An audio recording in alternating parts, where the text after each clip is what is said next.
अस्सलाम वालेकुम। उम्मीद है आप सब खैरियत से होंगे। आज का हमारा जो लेक्चर है वो 9th के केमिस्ट्री से 3rd नंबर लेक्चर है, जिसमें हम आज मिक्सचर और इसके टाइप्स के बारे में पढ़ेंगे और इसके अलावा हम मिक्सचर और कंपाउंड का जो कंपैरिजन है वो करेंगे। ठीक है, तो सबसे पहले आता है वो है मिक्सचर। मिक्सचर क्या चीज़ है? हम ऐसे कह सकते हैं कि यार जब दो या दो से ज़्यादा कंपाउंड एलिमेंट्स या एटम्स एक दूसरे के साथ कंबाइन हो जाए उसे हम क्या कहेंगे? मिक्सचर कहेंगे। मिक्सचर जो है वो हमारे साथ कंपाउंड्स भी कंपाउंड पर भी मुश्तमिल हो सकता है, इसके अलावा एलिमेंट्स पर भी मुश्तमिल हो सकता है, या इसके अलावा हम ये कह सकते हैं कि यार कंपाउंड और एलिमेंट्स जो है इन दोनों पर जो है वो कंपोज हो सकता है। कंपोनेंट्स जो हमारे साथ मिक्सचर में मौजूद होते हैं उनकी एक खास फिक्स रेशियो नहीं होती। क्या मतलब है इसका? इस बात का मतलब ये है कि अगर हम देखें तो कंपाउंड जो हमने लिया था, जो हमारे साथ क्या लेक्चर नंबर 2 में मैंने बताया था आपको, कंपाउंड जो है उसमें जो हमने एलिमेंट्स लिए हुए थे, जिसमें एलिमेंट्स कंबाइन हो रहे थे, एक सिंगल चीज़ बना रहे थे जिसे हम कंपाउंड कहते थे, तो उनकी एक खास फिक्स्ड रेशियो होती थी। फिक्स्ड रेशियो का मतलब ये है कि अगर हम मिसाल के तौर पर वाटर मॉलिक्यूल ले लें, जैसा कि मैंने आपके लिए लिया था, कि इसका जो ये केमिकल फार्मूला है, मैंने आपको ये भी बताया था कि यार कंपाउंड का जो केमिकल फार्मूला है वो इसके कंपोजिशन शो करता है। तो यहाँ पर इसका एक स्टोर का केमिकल फार्मूला है, और अगर हम इसमें देखें तो यहाँ पर जो हाइड्रोजन है वो भी 2 है, ठीक है, और ऑक्सीजन जो है वो कितने हैं? वो 1 है। तो इसकी एक खास फिक्स रेशियो होती थी कि यार जब 2 हाइड्रोजन और 1 ऑक्सीजन कंबाइन होता है तो इससे वाटर मॉलिक्यूल बनेगा। और अगर जब ऐसा होता है कि यार ये जो हाइड्रोजन है ये तो 2 है और ऑक्सीजन जो है ये भी 2 हो जाते थे, तो ये फिर दूसरा कंपाउंड बना लेता था जिसे हम क्या कहते थे? Hydrogen peroxide. ठीक है, तो फिर ये जो बनता था ये हमारे साथ हाइड्रोजन परऑक्साइड बनता था। तो यहाँ पर एक खास फिक्स रेशियो होती थी कंपाउंड में, लेकिन मिक्सचर में जो है वो फिक्स रेशियो की बात बिल्कुल भी नहीं है। मतलब यहाँ पर फिक्स रेशियो की बात हम नहीं कह सकते यार। जितने भी चीज़ें आप यहाँ पर मिक्स कर लो, ठीक है, वो हमारे साथ मिक्सचर बनेगा। मिसाल के तौर पर यार अगर हम कहें कि हम NaCl जो हमने पानी में डाला है, कितनी भी मकदार में डाला है यार, जो इसके साथ साथ जो दूसरी चीज़ें भी डाली, तो ये हमारे साथ एक मिक्सचर हो गया।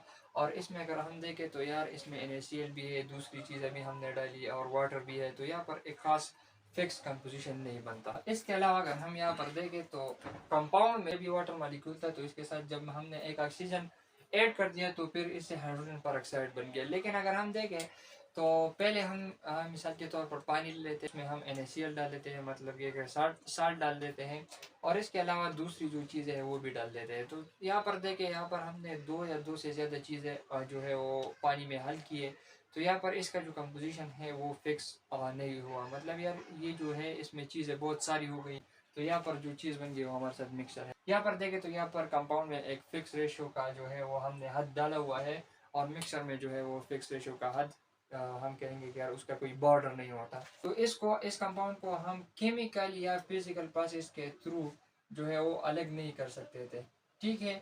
लेकिन इसके बिल्कुल अपोजिटली मिक्सचर में होता है कि यार मिक्सचर जो है वो हम बिल्कुल फिजिकल प्रोसेस के थ्रू क्या कर सकते हैं? इसको हम सिपरेट कर सकते हैं। किस तरह से हम सिपरेट कर सकते हैं? अगर हम मिसाल के तौर पर एक मिक्सचर ले रहे हैं NaCl का, NaCl है, इसको हम वाटर से जुदा कर ले, अलग कर ले, तो इसके लिए हम क्या करेंगे?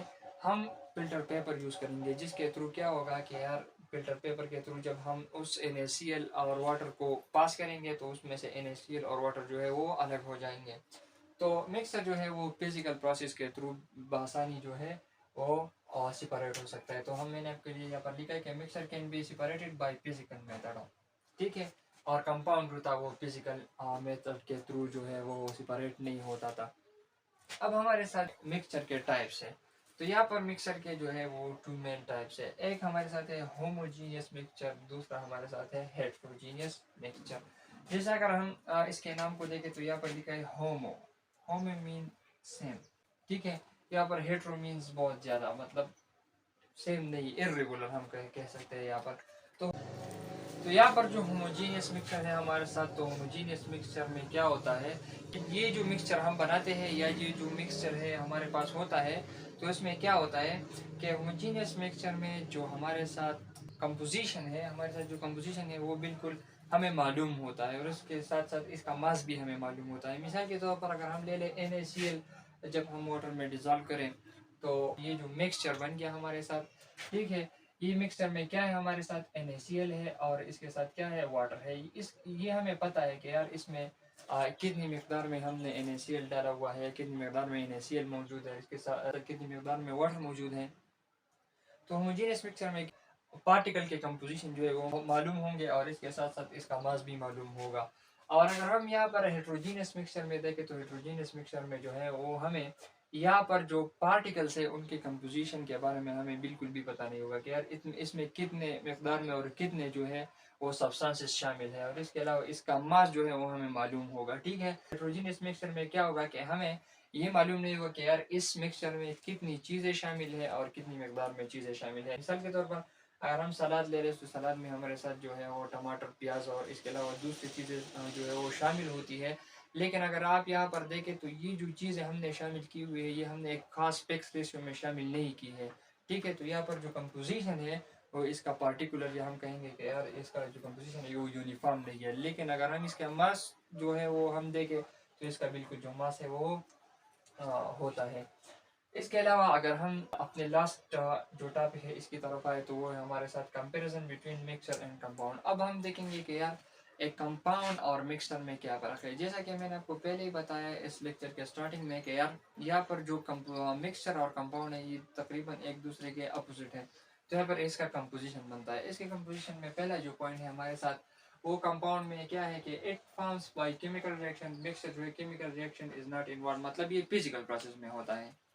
अगर हम देखें तो कंपाउंड जब बनता था तो उसमें यार एटम्स या मुख्तलिफ किस्म के जो एलिमेंट्स है वो खास फिक्स रेशो में मतलब एक दूसरे के साथ मिक्स होते थे, मतलब केमिकली जो है वो कंबाइन होते थे। और अगर हम मिक्सर में देखें तो मिक्सर में हम जो चीज़ है मिक्सर हम बनाते हैं तो उसमें केमिकली वो कंबाइन नहीं होते बल्कि फिजिकली जो है वो कंबाइन होते हैं।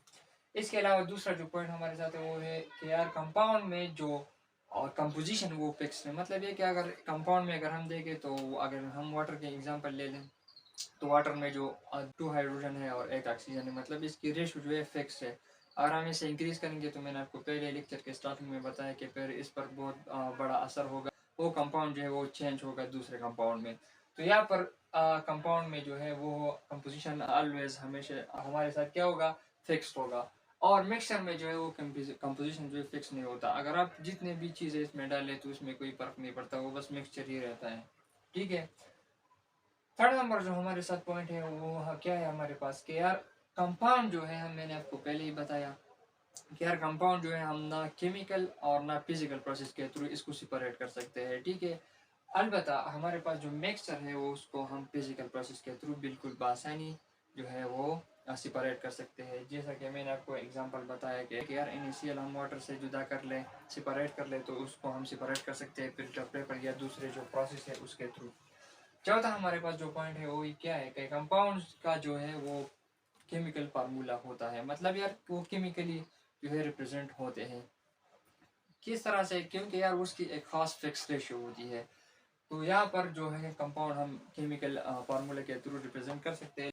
तो अगर हम मिक्सचर में देखें तो मिक्सचर का जो है वो केमिकल फार्मूला नहीं होता। क्यों इसमें का केमिकल फार्मूला नहीं होता? क्योंकि यार मिक्सचर में जो है वो बहुत ज़्यादा चीज़ें शामिल होती है, उसका खास फिक्स रेशियो नहीं होती, इसलिए जो है मिक्सचर का जो है केमिकल फार्मूला नहीं होता। हमारे साथ पांचवा जो पॉइंट है वो क्या है कि कंपाउंड जो है वो होमोजीनियस कंपोजिशन के थ्रू बनता है। मतलब ये कि यार कंपाउंड में अगर हम देखें तो जो चीज़ है, जो एलिमेंट्स या जो एटम्स कंबाइन होते हैं वो उसकी फिक्स रेशियो होती है, मतलब उसकी कंपोजिशन बिल्कुल फिक्स होती है और इसका मास भी। और अगर हम जो है मिक्सचर में देखें तो मिक्सचर जो है वो होमोजीनियस भी होता है, हेट्रोजीनियस भी होता है। मतलब ये कि यार होमोजीनियस इस तरह से होता है कि उसमें जो कंपोनेंट्स शामिल होते हैं उनका हमें पता होता है और उसके मास का भी पता हो सकता है, और ऐसे भी हो सकता है कि यार उनमें जो चीज़ें शामिल है उनके कंपोनेंट्स का हमें पता ना हो और उनके मास का पता हो। ठीक है, छठा और लास्ट जो पॉइंट है वो हमारे साथ क्या है कि कंपाउंड जो है उसका हाई और फिक्स्ड मेल्टिंग पॉइंट होगा। मतलब ये कि कंपाउंड जो है फिक्स्ड मेल्टिंग पॉइंट पर जो है वो मेल्ट होगा और इसी तरह से जो मिक्सचर है उसका ख़ास मेल्टिंग पॉइंट नहीं होता, क्योंकि उसमें बहुत सारी चीज़ें शामिल होती है, तो उसकी वजह से उसका जो ख़ास मेल्टिंग पॉइंट है वो नहीं होता, और इसके अलावा उसका मेल्टिंग पॉइंट भी लो होता है। तो उम्मीद है आज का जो ये लेक्चर है आप समझ गए होंगे। हमारे इस वीडियो को लाइक करें, अपने दोस्तों के साथ शेयर करें, और हमारा जो यूट्यूब चैनल है इज़िलिन कोचिंग एकेडमी उसको भी सब्सक्राइब करें, और इसको अपने दोस्तों को भी सेंड करें ताकि वो भी इससे फ़ायदा उठा सकें।